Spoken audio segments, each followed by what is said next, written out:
नमस्कार। ESPN 9 news आप देख रहे हैं। आपके साथ मैं हूं अक्षय अग्रवाल। लोकसभा चुनावों के बाद अब कई राज्यों में विधानसभा चुनाव होने हैं, जिनकी उल्टी गिनती शुरू हो चुकी है। उन्हीं कड़ी में यहां पर हरियाणा, बिहार, दिल्ली और महाराष्ट्र जैसे राज्य शुमार है। बात की जाए बिहार की, तो प्रदेश में अगले साल 243 सीटों पर विधानसभा के चुनाव होने हैं, जिसे लेकर अब तमाम राजनीतिक दलों ने अपनी सियासी बिसात बिछानी शुरू कर दी है। इसी कड़ी में नीतीश कुमार, जी हाँ, सूबे के मुखिया नीतीश कुमार ने भी अब मुद्दों को हवा देनी शुरू कर दी है और अपनी तैयारियों में जुट गए हैं।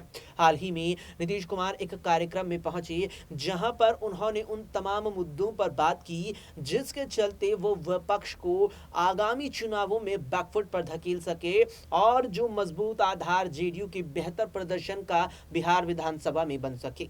बता दें कि मुख्यमंत्री नीतीश कुमार ने, या कहे जेडीयू ने, इस ही साल एनडीए गठबंधन में वापसी की थी और एनडीए के तहत ही उन्होंने आम चुनाव भी लड़ा, जहां जेडीयू बीजेपी की और अन्य सहयोगी दलों के साथ मिलकर एनडीए से 12 सीटें प्रदेश की जीतने में कामयाब रही। और एनडीए गठबंधन के तहत अब जेडीयू देश में, या कहें एनडीए में, तीसरी सबसे बड़ी पार्टी भी बनकर के निकली है। इसके चलते नीतीश कुमार अब न केवल बिहार में बल्कि दिल्ली में यानी केंद्र सरकार में भी अब अहम भूमिका अदा कर रहे हैं। और यही कारण रहा है कि नीतीश कुमार की जेडीयू से उनके एक सांसद जो यहां ललन सिंह हैं, उन्हें केंद्रीय मंत्री यानी कैबिनेट में शामिल किया गया है। साथ ही बता दें कि अगले साल बिहार की 243 विधानसभा सीटों पर चुनाव होने वाले हैं, लेकिन अगर बीते 2 विधानसभा चुनाव बिहार के देखे जाएं तो वहां आंकड़ा थोड़ा यहां रोचक हो जाता है, क्योंकि 2015 के बिहार विधानसभा चुनावों में जेडीयू ने महागठबंधन में आरजेडी के साथ चुनाव लड़कर 71 सीटें जीती थी,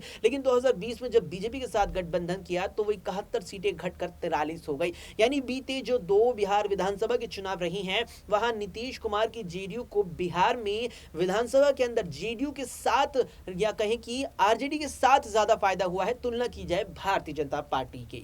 फिलहाल के लिए इतना ही। देश दुनिया की तमाम खबरों के लिए देखते रहें आप एसपीएन 9 न्यूज।